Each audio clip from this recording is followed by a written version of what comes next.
All right, and we are recording. This is the White Lotus of Light interview series, and I'm very honored today to have my friend and a man I deeply admire, Father Jeremiah Bray Weaver. And I'm just going to real quick read Bray's biography, and then we'll launch right into it. So Monsignor Jeremiah Bray Weaver has been a psychotherapist since 1997 and has taught hypnotherapy and counseling at a number of trade schools and colleges. He was raised in the Shamanic Church of Seven Arrows before studying Tendai Mikyo Buddhism and finally finding a home within the Apostolic Johannite Church, where he serves at the parish of St. Mary Magdalene in Colorado. Bray brings a lifelong study of the mind and subconscious from soul retrieval to modern hypnosis and psychotherapy. And so that actually is barely even scratching the surface of all the amazing things Bray does. Bray is also kind of a pioneer in certain areas of computer science, and we'll be touching on that at a later date. And he does cybersecurity as a career, and Bray literally barely sleeps. He has so many irons in the fire. And so, Bray, thank you so much for being here. Oh, it's my pleasure. Yeah. And Bray is a true Renaissance man. He, like I said, he has many, many interests and many things he works on. I hope to be able to cover a few of them today. We might even do, if that's okay with you, Bray, like a two-part thing where we do like a 45-minute chunk and then take a break and then do a 45-minute chunk. I like to sometimes do kind of the first half be more about sort of your professional accomplishments and life experience, and the second half is more kind of asking personal questions about like what's going on for you now and that sort of thing. So if that works for you, then we'll just do it like sure, that. It's your show. I'm happy to participate however you want me to. So. Oh, well, thank you so much. Well, I know your time, everybody's time is precious, and I think yours is very precious indeed, because I know how busy you are. So thank you so much for that. So Bray, you know, as we described in there, you have a quite complex background, and I'm just curious, would you describe a little bit about your spiritual journey that started with being in a shamanic church of the Seven Arrows, which I'm guessing from the name is perhaps Native American in origination? Okay, and then my parents ran that church. Well, they were a part of it, and they did a lot within the church. So I was pretty much raised and influenced by that. It's difficult because I'm not culturally a part of that faith. So it's it was a little bit different growing up in that way. But my grandparents were all very Christian and everything. It was difficult there. And then as I got older, I ended up moving to Japan for a little while and studying Buddhism, and really, really enjoyed Buddhism, love Buddhism. There was a thing that happened there, though, where I realized that it didn't speak to the really deepest parts of me, and it's not really a flaw in the faith as much as it is just how I was raised. And the way that I often describe it is, you know, if I say the red, white, and blue, it, you know, to any American, it means something. You know, they may have mixed feelings about it, but they have a deeper epistemic relationship to it than just, you know, the description of, well, the red is for courage and there's 50 stars and, you know, the white is for purity. And it goes beyond that. It's deeper than the translation of the composite pieces. And in that same way, I realized that culturally, for better or for worse, I would always understand, you know, Mary carrying an alabaster jar deeper than I would Kanan riding a carp, and it just made more sense for me to move into a tradition that was more culturally aligned. And I find myself in the Apostolic Johannite Church and serving there. I guess I will have been a priest now for 10 years in that church, and absolutely love it. I think it's really the place that I belong, and it takes something has to engage me pretty significantly for me to stay with it for that duration of time. That's interesting. And so I imagine that, you know, my first exposure to the Johannite Church was actually attending a short service of yours when I was attending a Templar gathering a couple of years ago. And I had never actually heard of that. And I was someone who was raised Catholic. And there's certain aspects of Catholicism, or I guess European Christianity is really almost what I like better, like the great cathedrals and some of these other things that I now know maybe had a thread other than Christianity sort of within them anyway. But I do feel a certain resonance with certainly Christianity, but even medieval and Dark Ages, kind of Crusades era Catholicism even speaks to me to some degree, but I really kind of got turned off it. And I am not, while I love Jesus and continue to have a real connection there and consider myself Christian in a certain sense, I was very turned off of Christianity for a very long time. However, when I attended your Johannite service, I was quite surprised and shocked to be like, wow, there's some familiar elements here, but there's other aspects that are very foreign and new that I really like. And I guess what I noticed was that there was a lot of ritual the way there is in a Catholic church, but it was very it just had a very different energy to me for it. And I'm still very new and don't really understand the Johannite church with a lot of depth. And I imagine that probably a lot of the viewers are not super familiar with it. And I'm curious if you could give me a nutshell description of it, and then also talked about what was it other than the sort of same way that Steiner created anthroposophy out of theosophy because he felt theosophy was drifting too far in an Eastern direction, and that he resonated with and felt that culturally most Europeans would resonate with a more Christian version of those same themes that, it sounds to me like you had a similar cultural symbolic level resonance. Is that accurate? And could you speak to that? I'm sorry, that was it most a lengthy certainly is. question. No, it's not a very lengthy question, and I understand what you mean. I mean, especially growing up pagan, the church was the primary, that was the boogeyman in the night, That's and funny. everything. So I mean, I You were understand. the boogeyman in the night for me as a Catholic kid. Go ahead, continue. Yes, I know. Yeah, I think ultimately I kind of had to separate things into traditions and mystical traditions. Yeah. There's a saying that, an initiate in one tradition is an initiate in all traditions.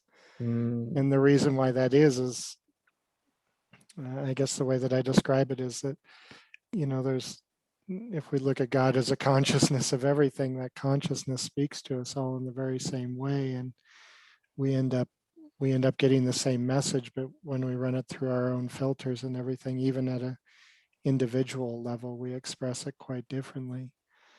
So there are people that look at that and they say, well, that's truth. I'm having this experience, and that experience is what's guiding me. And it sounds very wishy-washy in a way, because if you don't really connect with the experience, it's whatever you're experiencing is absolutely okay, and it can feel like a very do your own thing kind of standard. But when you really connect and you look through guiding yourself through it, most all of the religions feel very, very similar. And I could say, well, Judaism, Christianity, and Islam are all very different, and they are if you look at them in terms of, the Judeo-Christian faiths. If you look at them in terms of, like, say, Taoism, they look very similar because they use common mythology. But if I look at Kabbalah, Gnosticism, and Sufism, they're all very much similar. So Yeah.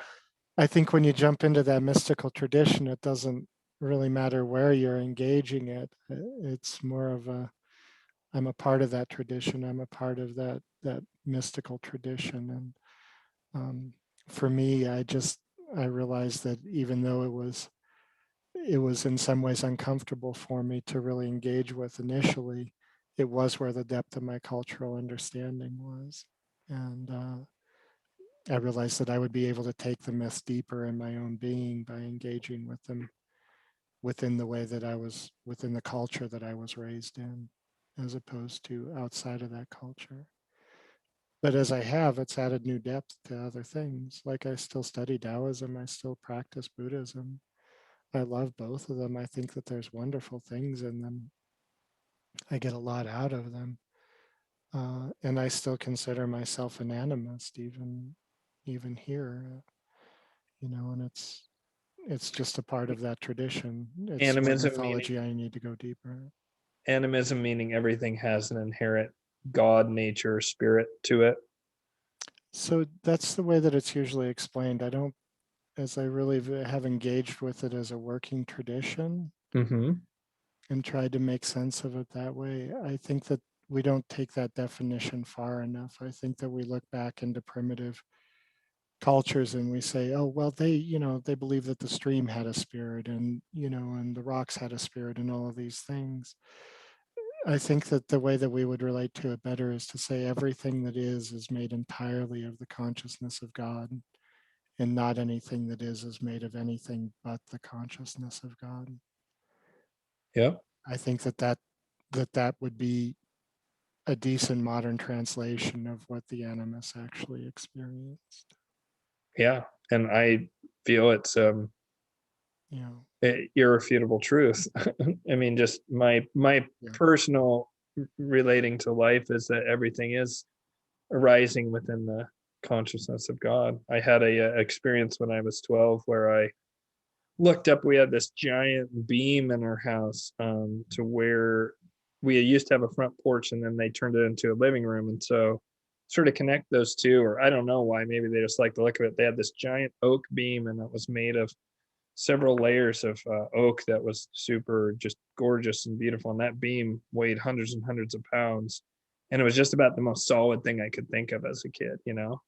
And one day I was looking up at that beam, and I was just kind of musing to myself of, how do I know that any of this or anything outside of my own experience is real? And then I was like, how do I even know that I myself am real? How do I know that I'm not? And this is what my little kid brain thought. How do I know that I'm not a dream character within the dream of this astronaut?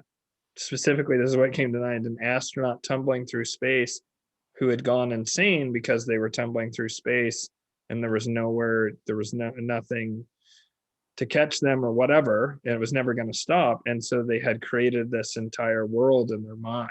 And that was the way I conceived of it, this little kid. And I looked up at that beam, and it started to have almost like sparkly lights, and it had almost a translucence. And I had a feeling like, almost in that moment, like I could put my hand through it, because it was dream stuff. And so was I, and so was everything. And it was this real moment. And for a minute, like my mind went blank. And I felt that, even though that was a weird little kid analogy, that I'd stumbled upon some deep truth, and something really opened up inside me.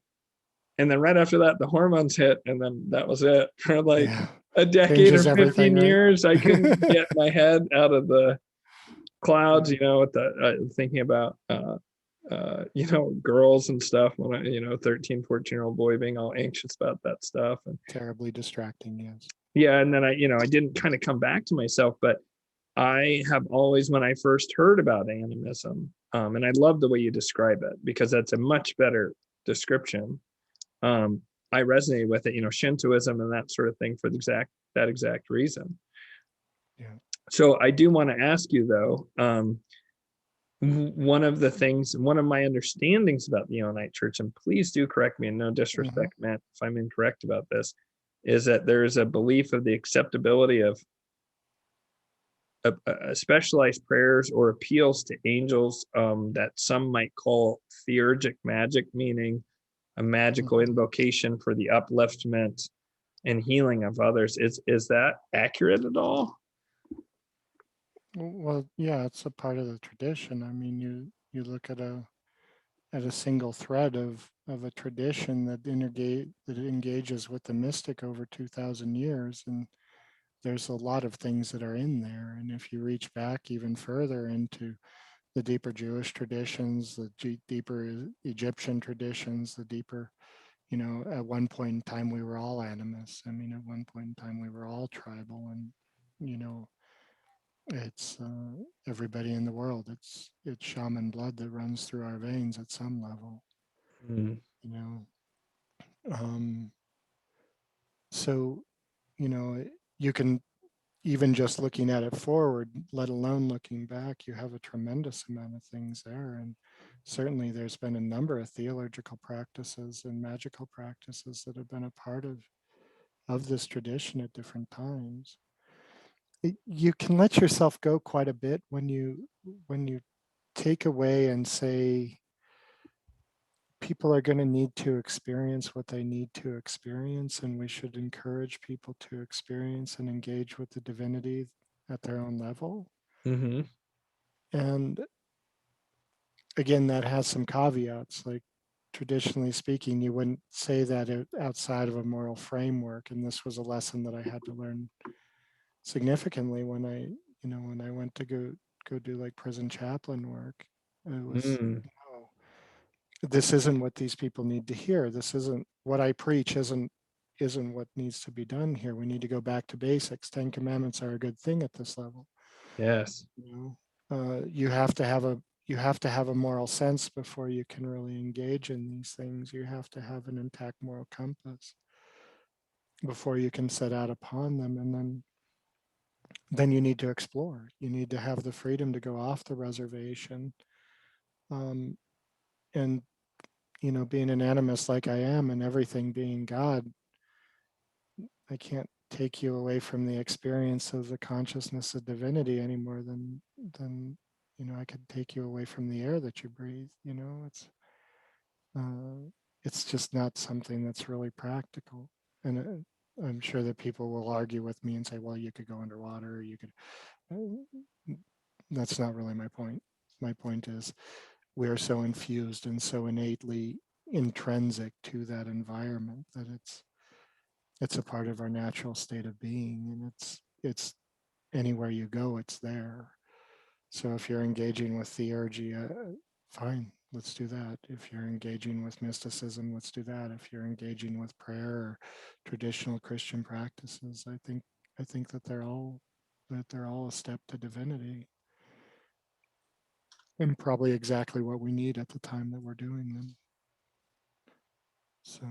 And that's interesting, because I remember us having a conversation quite a while ago, and we were just talking, and just, it's a good reminder to people. A lot of people nowadays, religion as a whole has been very, I believe, culturally engineered to be the scapegoat for all human foibles. And of course, especially any religion of any length of time, which I guess is kind of what differentiates really a religion from a cult, is time, and continuity.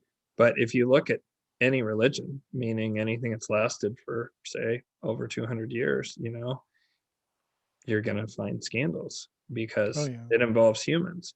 And if it's a long enough scale, and the religion was one that had a broad enough appeal, you'll see wars and war crimes and conversion by sword and all that stuff. And this is true in all religions. And probably, you could say that of the major global religions, probably Buddhism has the cleanest slate of any of them. But medieval Japan, they were killing each other horribly, and they were all Buddhist, and they were like, this is fine. You can kill someone because they have an eternal soul, so who cares? And so certain monstrosities occurred, even though I would say Buddhism of the major religions has the least blood in its hands. And there's even, I want to say in Myanmar is where there's a current Buddhist majority that are persecuting a Muslim minority. I think it's in Myanmar. That's possible. It's in some place there, slightly east of India, near the Indian subcontinent. I want to say it's Myanmar, but I'm not sure. So the point being is that, of course, even Buddhism has had atrocities committed in its name. And this is true of all major religions.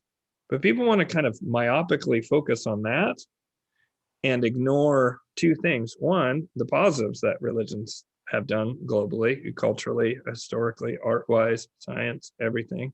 You look how much we owe to Islam in the West. Islam, has been very poorly represented in modern media, to put it mildly, especially since 9/11.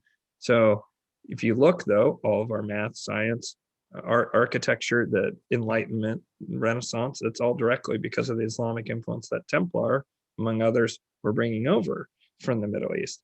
So what about that? What about that obvious positive that we're benefiting from? And more importantly, what about the fact that these religions weren't run by robots? They're run by humans. Yeah. And literally anything that humans touch is going to have the same kind of foibles, the same kind of problems, up to and including atrocities. And I think you see that today with science. People want to say, oh, science, it's this wonderful, beautiful, infallible thing. And well, no, even the scientific method can get stuff wrong. And the entire point of science is to improve upon our knowledge base, which necessarily means correcting mistakes, which necessarily implies mistakes are made. It's not some infallible thing. And scientists, like politicians and priests, can be bribed. And so what about all these hugely positive things that religion has done for humanity? I think that that's really being lost in all of this. And at the baseline of that is exactly what you're outlining. There's a baseline of giving people basic day-to-day living instructions. People need it. Not everybody needs it, but a vast bulk of humanity needs some kind of guidance. And if they don't have that, then the only other way to hold it together is with brutal force. It's sadly it's true, and that's been a big part of history. I think I was making an analogy in one of my homilies the other day about the difference between a garden and a bonsai, and saying, you know, what a priest should do and what religion should do is much.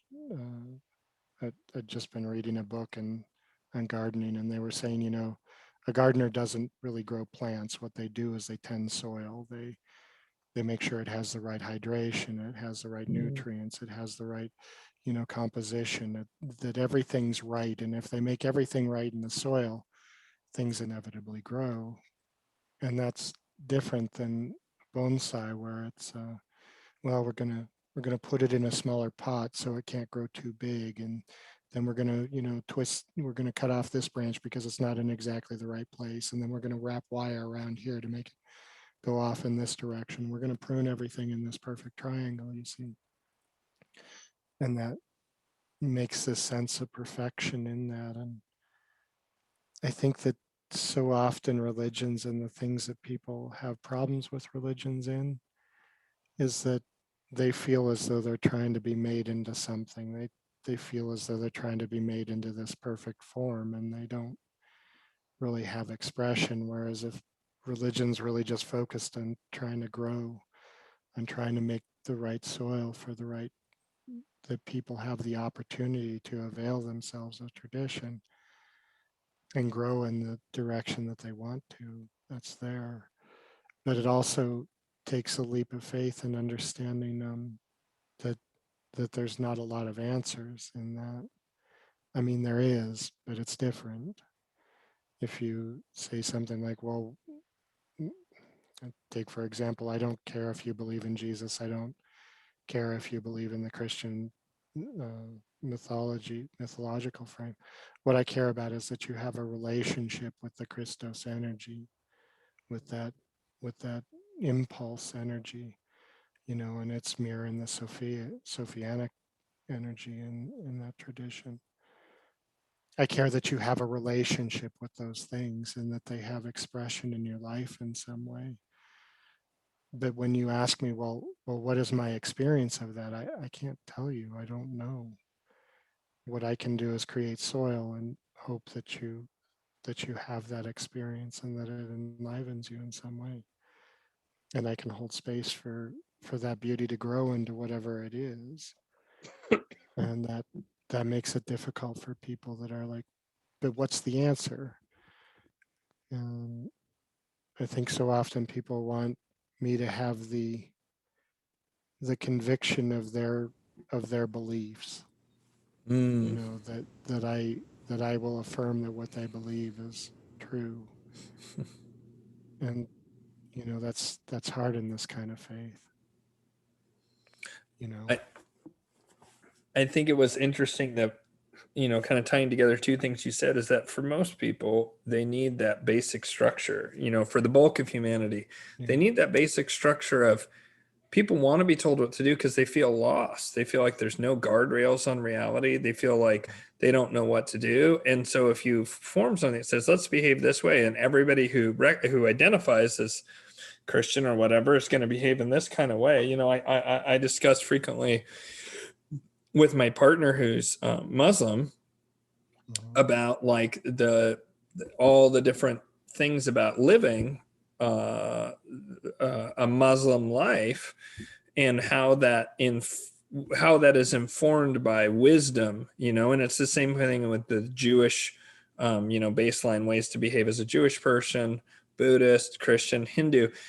Behind all of them, and they don't always bother to explain it, there's a deep wisdom behind certain injunctions and certain things that are lifted up as this is an ideal that you should strive for. There's wisdom and a lot of thought behind it that isn't always explained. And the way that without that restriction or without that plea to behave in this way, life is going to very likely go off the rails for a lot of people, and just the real value there. And then once you have that cohesion, and once you have this baseline of like, thou shalt not kill or, steal from thy neighbor's wife, to mix two there. And that then there's the chance for the other thing that you said, there's that the core, the mystical core of all religious groups from Buddhism, Hinduism, Advaita Vedanta, Christianity, right? Judaism and Islam, and then you mentioned Gnosticism, Sufism, and Kabbalah, for the three Abrahamic religions. That mystical core is, as you said, it's for the initiated. It's basically for those with eyes to see, because it's the deeper truth, and it's that impulse is what really lifts humanity. But the other thing keeps humanity from destroying itself. Pardon me for raising my voice, but like, no, right. I keep wanting to tell this to people. I'm like, you might not want to take these restrictions away from a lot of the rank and file. You might not appreciate the results of removing the fabric of society worldwide, because we do have a place that has successfully done that, and that's the CCP in China. And what's left when you remove all culture, all religion, and even reform language and familial groupings and so forth, as is currently kind of happening in the West with certain cultural pushes? Well, all that's left is state and corporate power. All that's left is power relations. There's no cohesion to society anymore that isn't enforced by force. And while it might look monolithic and unstoppable now, it's doomed to unravel. And this is what I keep trying to explain to people who are intelligent, critical thinkers, is that we don't want to take this structure away when we don't have something to replace it with. And that's the problem. Nobody's offering something that creates community, connection, and upliftment together the way that religion does. There isn't a thing that we have that has enough broad appeal, that has these embedded rules and all this thought and wisdom that's gone into it, or brought from a higher source through both. And, it's not one or the other. And we can't remove that sinew from society, or it's just all going to fall into a heap. And we've been doing it in the West for 50 or 60, 70, really since the end of World War II, which was such a shock to the psyche. And look what the result is. Society's coming unraveled because we didn't replace it with anything. And I say this as someone who sees a lot of value in secular humanism and so forth, but boy, oh boy, does it sure look like a lot of people need this basic thing. And then once you have it, it's almost like a Maslow's hierarchy of needs kind of thing, where you can then go to those higher levels. Yeah. Yeah. You've got people talk about the ego a lot. And my comment is, the ego is what got you up in the morning, and it's what helps you hold a job. It's what actually brought you to church today. I mean, it's good. The ego has a place in their life. It just does a very poor job when it tries to masquerade as God in our lives too. Mm. And I think that what what I heard from what you were saying there, and the kind of the thought that I have on that is, when I was studying astrology a little bit, not that I'm extraordinary with it, but I remember looking at the houses and realizing that there was the need in there in our psyche for a rule-giving parent and a caregiving parent. And I think that it's much the same way in these kinds of things. We need to have rules and structure. We need to have those guardrails, and tradition can give that to us, and the leniency that we have, and when we understand them and we decide to go off of the guardrails, it's still comforting to know that they're there, even in kind of a more open theological stance. In terms of society, I really think that we need a government that has rules and acts as that rule-giving parent, and I think that there also is a need for a church that can act as a caregiving parent, and help to take care of people and help to make sure that there's a community and that there's a home there. I think that they should work in conjunction with each other. I don't think that that's a very popular opinion right now, but so just in case I heard you correctly, are you talking about working together in harmony, or are you saying a theocratic government? no, not a theocratic government. I mean that they serve different purposes. Mm-hmm. We need society to keep rules and structure, and to maintain some semblance of baseline of discipline. And there should be I think that the function of a church really should be to help people when they fall, to form a community and to be there as a community for each other. It's one of those things that I think that the Amish communities do very well in terms of caring for each other. Mm-hmm. The structure, the governmental structure, that they have this base belief that when one tries to do the job of the other, they fail miserably at it. They don't really do very well. A church trying to be a government dissolves itself of the things that make life matter, and it becomes too confining, and we end up having witch trials and things like that. And a government trying to be too matriarchal and take care of everybody just doesn't support it for very long. Interesting. Huh.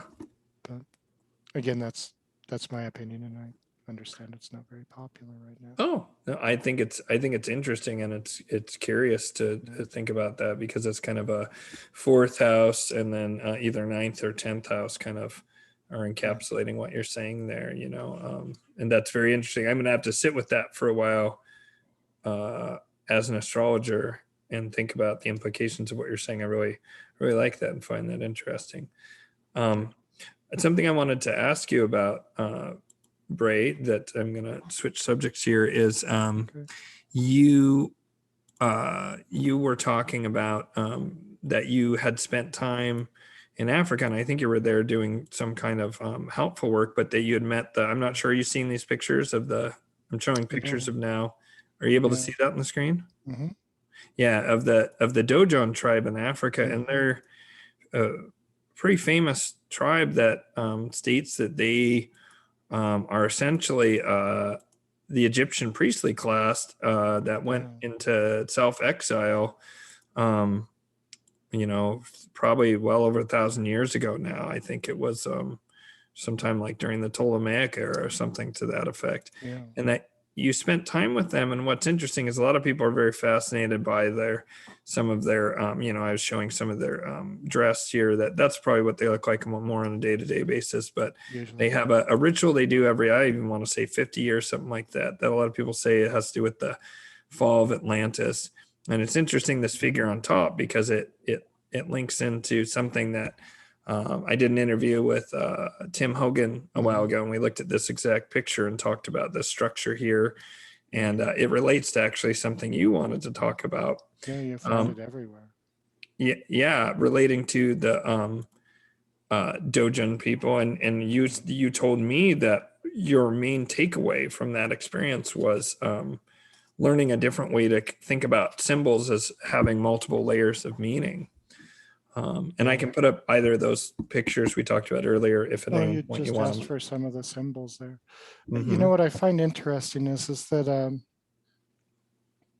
Egypt had a very coming from the priest class of Egypt. Egypt had a relatively advanced set of symbols already.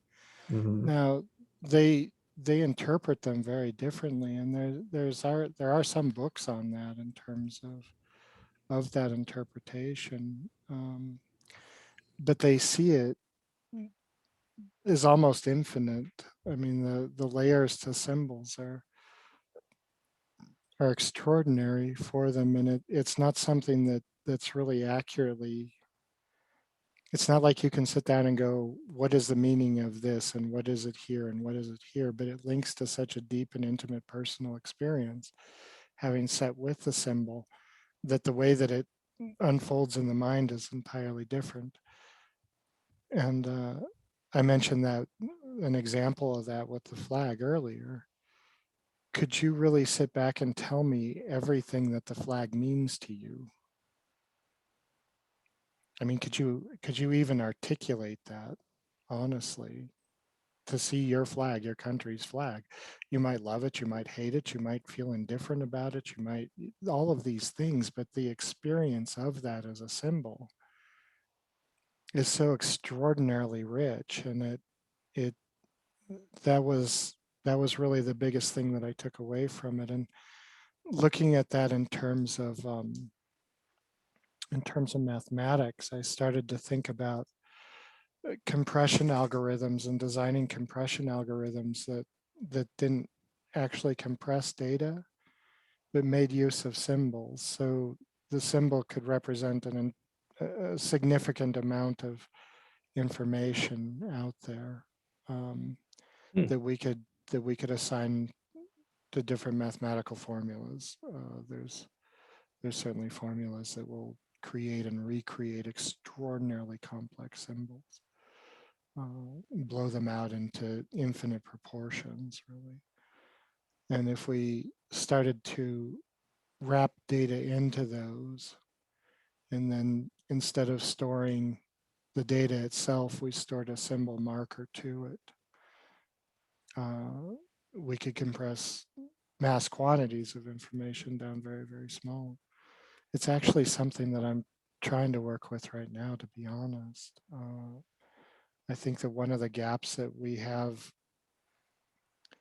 in society is that we're coming up with relatively cheap compute right now.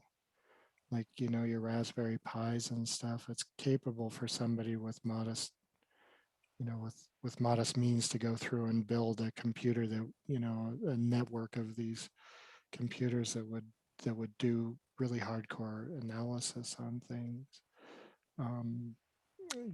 You'd mentioned the crypto stuff, and what's interesting with that is that people are using GPUs, the graphics processors, for a lot of the compute on that.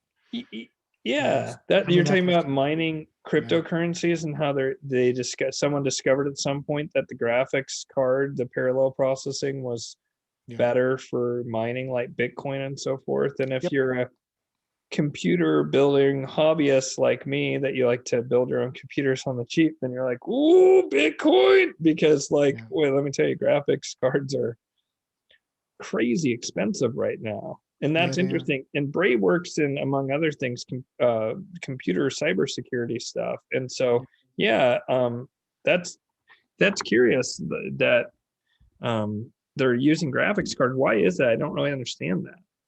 Well, graphics cards have to render math very, very quickly in order to render screens so fast, so quickly.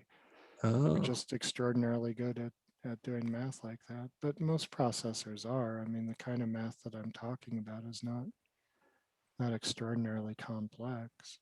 It's the hardest part of it is defining boundaries, actually, and we understand that technology pretty well at this point in time too. Mm-hmm. But the compute is really pretty easy, is my point in this. But if you were going to go through and really crunch a lot of data, I mean, like a tremendous amount of data, storage is very expensive comparatively compared to what it is. And like you can go buy an 8 terabyte hard drive, but if you're looking at, you know, taking in a terabyte, 2 terabytes a day into that, it doesn't last very long. And, you know, you have to do something with that. So I think that a lot of these kinds of compression algorithms are extraordinarily important for our future and the ability for people to go through and remain competitive out there to seek their own answers in the information age. You know, when information is power, the storage of that is a limiting factor. And the more that we can do to kind of reduce that, I think the better it is for people. Yeah, that's interesting. And you were saying that I'm trying to do a screen share here real quick. You said that you learned additional depth of symbols, and this was one that you sent me, and this is yeah, these are some of their symbols, which is one of the things that I find interesting, because these are like fish and fox and things like that. They don't if you compare these to Egyptian hieroglyphs, they appear to have more internal complexity, but they actually seem a little bit more primitive in a way. So the question that I have is, looking at it culturally, you know, and it's just a question that I've had. I'm not an anthropologist by any means, but the evolution of symbols, even if you look at like symbols for logos in like the 1950s compared to today, they have the tendency to oversimplify, and these went the other way. And I have 2 answers for that. Number one, there was a very big transition that happened as we moved out of shamanism and into Egypt. There's something very significant where shamanism and those kinds of skills are, they're perennial, but they don't really exist outside of hunter-gatherer culture. So if you remove the hunter-gatherer culture, shamanism has to change. And indeed, we see that happening as it went into Egypt. We see it happening with the Druids in a lot of Europe. We see it happening, you know, with everything from, you know, Hinduism to Shintoism to Taoism. We see shamanism kind of becoming integrated into that, and it changing into a deeper mythological frame to meet the needs of the society.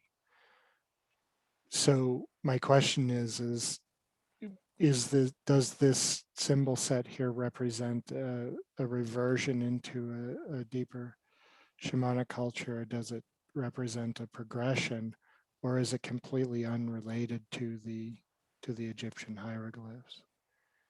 It's hard to imagine priests with an established language coming out of there and completely abandoning it altogether, and yet I don't see a lot that looks very similar in their symbol sets. It's really interesting. And one of the things the Dogon are famous for is that they identified that Sirius was a binary star system. Yes. And they knew about that before we had the radio telescopes or whatever it is, however we detect it with modern instruments. They knew about that. And that's one of those things that, you know, it's a very shocking and strange detail that has very interesting implications that at some point in time, someone in the line that ended up being now known as the Dogon had information that seems impossible without a high-tech backdrop of some sort. You know, I tend to believe that almost every anomalous thing can always be explained by humans. But I also am open to off-world stuff, which, you know, people love that, the whole ancient aliens thing. And I think that, you know, obviously there's aliens, obviously there's alien civilizations out there. Most people would agree on that at this point. The question then is like, have they ever come to the earth? And if so, is that the source of that thing? Regardless of whether it's aliens or just humans having high tech, it implies that someone had the technology to be aware that there was a binary star system, a star system that's very connected to a great number of traditions, I might add. The Sirius, the dog star, is central to quite a few mystical traditions worldwide, I'd say. Even there's I hope to get a guest named Freddie Silva on at some point. If you're listening, come to the show. Yeah, absolutely. And I think that I will. And he has gone around and collected a lot of these traditions. Specifically, what I find interesting about Freddie Silva's work is he's gone all around the Pacific Ocean to gather up this information. A lot of people have done it around the Atlantic and Mediterranean, especially areas, but far fewer people have looked at these Pacific wisdom traditions, and they point to, I believe, if I recall correctly from a interview I heard him give, that he said Sirius was at the center of these ancient civilization builder people that he contends are something like us and may or may not be from this planet, but referred to as Anunnaki and various other names. But regardless, that star system keeps coming up, and that's fascinating to me. And so if you have a group of people who at one point were in the Egyptian priestly caste, and then they decide that they have to go into exile to preserve their traditions, the question then does arise, like, why the moving away from that? And are those symbols perhaps kept, the Egyptian style symbols, are those kept internally?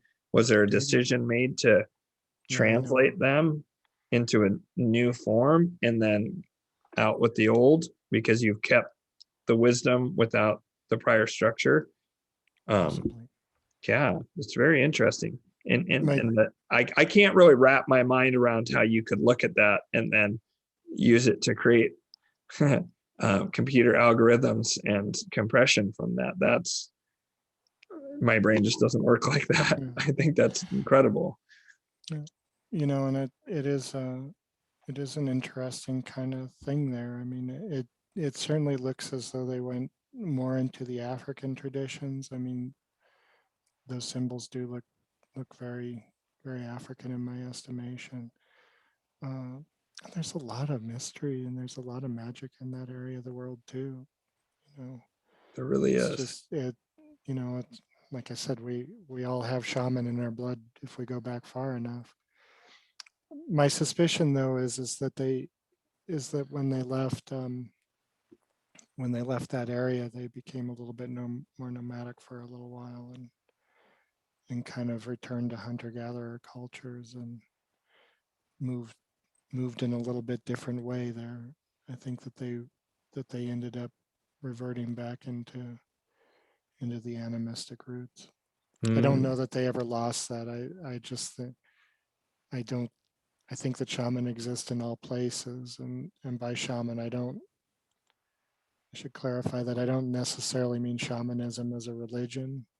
I mean shamanism as a set of tools and working practices that exist on top of animism. And I think that those tools change as we go through different ages. As we move into agricultural, living in agriculture, they need a different set of tools. As we move into industrial mechanical, they need a different set of tools. As we move into, information technical, we need a different set of tools. But if we remain true to that root, I think that it reasserts itself in different ways. Yeah, I believe it will come to us revealed, and that's interesting as we're changing into this digital epoch now. I want to real quick look at another symbol you sent me, and this is so funny because you sent this to me, and I guess you hadn't seen that interview with Tim Hogan, but I brought up this exact symbol and how it appears all over the world. It's sometimes called the stick man on stone. And this part right here, that's a plasma signature. If I understand correctly, plasma, when it goes through certain kinds of electromagnetic barriers such as the I forget the name of the envelope around it's what keeps us from getting fried. The Van Allen belts. The Van Allen, as it goes through the basically the Earth's magnetic field, plasma, when it hits that, will create this shape, is my understanding.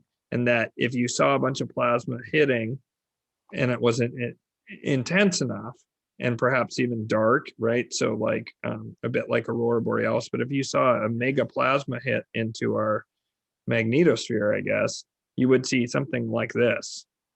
Yeah. Probably. And I believe that's true.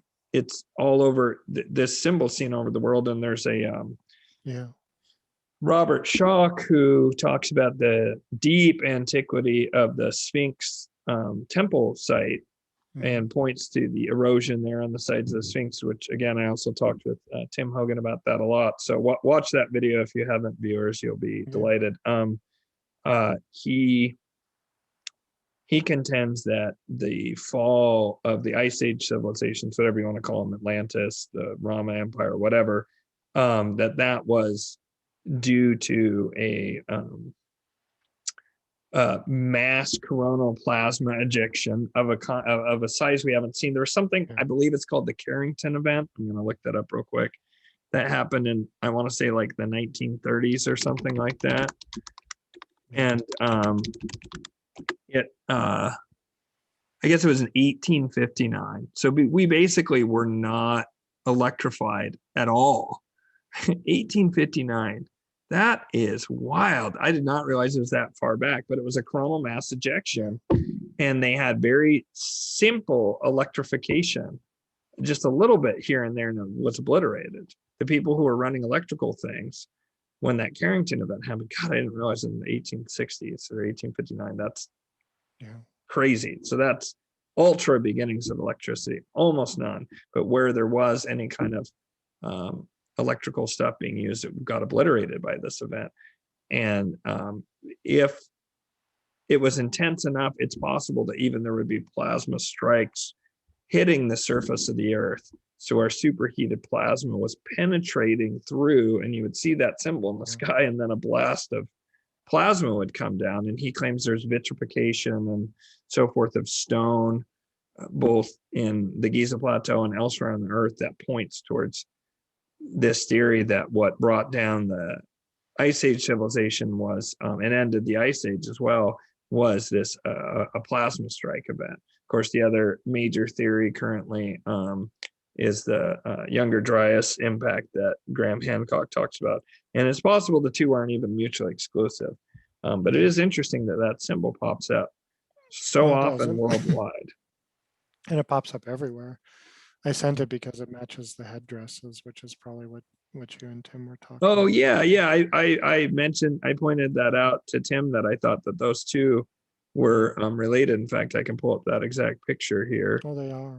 And I think they clearly are. You see it all over the place. Yeah, and I'm going to do a screen share real quick so viewers can see it. We're talking about this, and Tim Hogan and I indeed did talk about this symbol. And that symbol is quite similar, of course, to, I got to do another screen share, the one we were just looking at here. It's very similar in form to the point to where it seems like unlikely to be a coincidence. And again, this is the symbol, and this is a plasma signature of some kind. And if I'm getting that wrong, viewers, my apology. My understanding is that when plasma hits a magnetic field, it creates that shape as it penetrates that magnetic field. And so you wouldn't see this symbol when you're looking up at the Aurora Borealis, because that's not a giant blast of plasma. That's like solar wind and other things like charged particles. So this is different. This is something that if you were to see this in the sky, I would imagine it would be a bad day. So the fact that you're like, well, I've never seen that, blah, blah. Well, yeah, no, you wouldn't see this under all but the most extreme circumstances would you see this in the sky, and it would require something like we've just never seen. Perhaps that Carrington event was intense enough to where perhaps people saw this in the sky at the time. But in order for people to have seen this in the sky would have required an enormous amount of energy and plasma coming through, to the point to where it would come down and in places crack and melt stone, like Robert Schoch contends. So yeah, I don't know. It's a interesting theory. I mean, something we certainly did have that, and then what happens after, I don't know. I want to ask you one more thing before we get to the break. One of the things that you're doing that I think is so beautiful, and I think dovetails into what you're talking about having the tool set, having the methods to express that Gnostic impulse, that Christos impulse, that animistic at its depth, or Gnostic, either one. Because I think they're kind of, I think animism is almost a working relationship of the Gnostic experience. It's an embodiment, in a way, of the Gnostic experience of, you connect with God, you see clearly that the animistic reality is the reality, but animism is the day-to-day living of that knowing, in a way. Would you agree with that? Yeah. Well, gnosis, we'd say gnosis is knowledge, but it's the direct experiential knowledge of God, which is a little confusing. Mm-hmm. But the way that I say it is, you know that you're in love. You don't need a definition for it. You understand Yeah. it. It's just a thing that you know. And if you can understand that and you can know God in that same way, Mm-hmm. then that's a Gnostic experience. And there's not anything, it's a perennial experience. The church has always dealt with that with mystics, Mm-hmm. that it's just something that comes up. Yeah. You could wipe Gnosticism from the face of the earth. You could wipe every book on mystical experience off the face of the earth, and people would still have this perennial experience, and they would know and understand divinity in this way. And at that point in time, the best thing that a priest can do is to encourage it and get out of the way. Absolutely. And it's funny how the kind of religion that we were talking about earlier that sours people towards religion and gives it a bad name are almost perennially threatened. Material temporal powers within churches are almost always threatened by the Gnostic experience, which ironically is at the genesis of every major religion, that revelation, that revelatory experience, whether it's Gabriel and the Prophet Muhammad, PBH, and or Jesus's experience, in 40 days in the desert and also on the cross. I would argue that those are the two really documented revelatory experiences that founded that religion. Or Moses and the burning bush, and Abraham and Isaac, would be kind of like I don't know where I would pin it. It's not quite as clear in Judaism as it is. It's either Abraham or Moses, most likely, that you would put that, or you could say both. But there's always that mystical undercurrent in every religion, and the temporal power of the days is always threatened by it. But what's beautiful is that you're pointing to the fact, and you said this earlier with the animistic, that in this time when there's all these great changes happening, because we are moving into this digital age and there's all this disruption, putting together a tool set for people to reconnect with that perennial experience of Gnosticism or animism.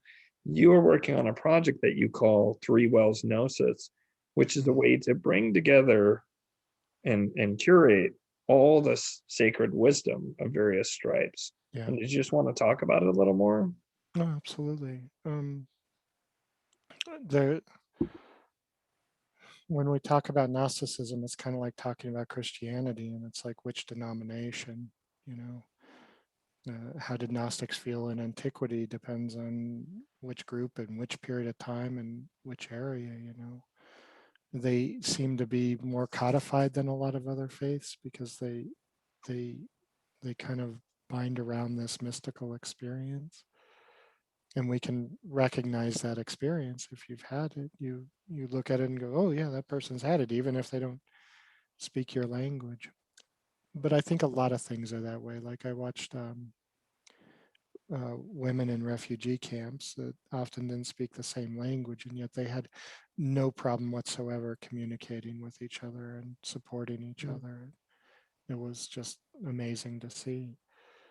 But out of that tradition, I think that there's three three of those branches that are really important. The first one is, the first one is the most important to me, which is the Johannite faith, and the one that I practice, which was also the faith of the Templars and the faith that came out of the Palprat traditions as well, and everything. So it's very important in that respect to me, and it held a lot of knowledge for a lot of years. The other one is the Thomasian tradition, which seems to be largely associated with the Druids, and the Eastern European traditions, and it's more natural in its flair. It has a deeper affinity to the natural world and the nature type religions that came out of that. Ironically, those traditions looked at Christianity as being a serpent cult, which is modern Christians look at that and go, "What the heck, a serpent that's cult?" backwards, right? Have you read the Garden of Eden, and everything? But no, they looked at that and they saw Jesus going into the tomb and shredding off his shroud and coming out new as being like a snake shedding its skin, and they found it very serpentine in nature and latched onto that tradition. And in fact, even in parts of the Norse areas, you can see these old stave churches, and they all do their wooden roofs in these snakeskin scales as a result of that. It's kind of an homage there. I've seen that snake symbol in the old Norse churches. That's fascinating. Yeah, they saw it as being a serpent kind of cult, and it did have a very high affinity with the Druids because of their, like, most people don't realize this, but the common language of the Druids, what they spoke between each other, was actually Greek. And it's because they were learning through the Mediterranean, and they encountered the Thomasian faith there in Alexandria. To Thomasian, real quick, is that like, which Thomas? I mean, is that a biblical Thomas? Is it someone who came much later? Yeah, it's biblical. They very much picked it up and brought that faith forward, brought that mythical frame forward into their traditions early. And I think it's really hard to find information. I mean, we're talking very long ago, and a lot of it's been wiped out, but I've looked very hard for it, and I personally am convinced, and if people say, well, there's not a lot of scholarly evidence, they're absolutely right, so take it for what it's worth. But I think that the earliest Celtic church was actually a Gnostic Thomasian church in that area that was really immersed with the Druids. Wow. And then around the time that we had this invasion of the Second Roman Empire that came in not with swords, but with bread and hospitals and stuff, and a mystical experience, when you don't have Maslow's hierarchy of needs underneath it to support it, doesn't really mean much. But I've been able to find Norwegian kings that swore allegiance into that church, and I think that a lot of the raiding that happened in churches up and down that area and everything was trying to support a supremacy of the Gnostic faiths as opposed to the Orthodox faith that ultimately won out there. And again, it's all really there's not enough substantial information. You're following breadcrumbs, but so if somebody came back and said, I have definitive proof that you're wrong, I'm like, oh, well, I understand. I get that. I mean, right. I guess I took a wrong road there. I'm okay with that. Good. But at this point in time, I definitely feel as though that was a thing. But that affinity to the natural world is so important in that, and I think it's one of the things that we're missing. And the other branch, the other well of that, is the Marian tradition that interwove itself around the John tradition over and over. In fact, I was having a conversation with my patriarch because I made the saying, to be Johannite is to be Marian, and he was like, well, I said that, and I was like, you know what, I got that from a Jesuit priest. I was talking with a Jesuit priest, and I got that, and we started looking and trying to find, and we found like 4 different sources that came from. So it's a pretty established thing there out there, if you're really looking for it. But that relationship between the Marian areas there, and there was a great disservice that happened with the dissolving of the deaconess in the Catholic Church, where initially there were deacons and deaconesses, and the deaconesses were in major orders, and they had the diaconal relationship with the bishop that, if you're not in holy orders, might not make sense, but the bishop can't really ignore the deacons, but they would go out and take care of women. They would take care of the role of the family, and they would support the families. They would act as a witness, they would for issues that women or families were having, and make sure that the church had an ear for that. And eventually they decided that wasn't important. But I think that there's a real need for that kind of energy to come back. Even when I was working in parts of Africa, there was a saying that, the health of women was the health of society. And they have there's such an integral role in that it's the foundation that they form in the traditional world there, of making sure that things are taken care of, that people are healthy, and all of those things. It's one that we've outsourced in modern culture, and I think to our detriment. The folk traditions that we find, these are things that should be passed on from mothers to daughters, and in the Wicca, and even like conjure and Santeria and things like that, that you find these traditions where women learn how to take care of families and things, and there needs to be an advocacy for that, and Yes, it exists within the Marian traditions there. That is not to say that I mean to limit the role that women have. It is to say that right. I think that there's value in understanding the value that role had. Yeah. Right? That we should appreciate and value what that role is, and that we should see it as being important and integral to society. Absolutely. And it's something that a handful of doctors and the McDonald's on the corner doesn't exactly replace. Yeah, absolutely. Yeah. So, And anyway. so the Three Wells Gnosis project then is you want to kind of preserve the Marian, Thomasian, and Johannite traditions. and Johannite traditions, because those are 3 Gnostic Christian traditions, and They were 3 important ones.